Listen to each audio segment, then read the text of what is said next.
Lorsque Jean-Baptiste voit Jésus qui passe, il le désigne comme l'agneau de Dieu. L'agneau, c'était un animal qui était familier pour le peuple d'Israël et pour les prêtres, puisque l'agneau était celui qui était offert en sacrifice. D'abord, il faut savoir que dans le temple, chaque jour, on offrait un agneau le matin et le soir. C'est pour ça que l'agneau, c'est comme le sacrifice perpétuel qui était constamment offert devant Dieu. Puis l'agneau, c'est aussi l'agneau pascal qui a permis la délivrance de l'Égypte. Donc quand Jean-Baptiste dit « Voici l'agneau de Dieu », il fait référence à tous ces sacrifices de l'Ancien Testament qui annoncent le Christ.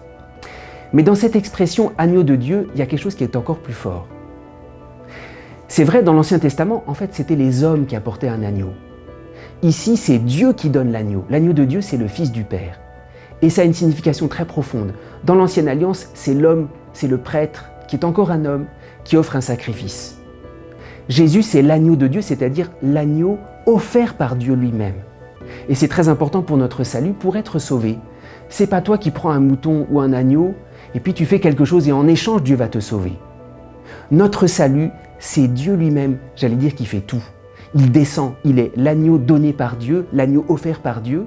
Si tu veux être sauvé, accueille Dieu qui s'offre lui-même à toi.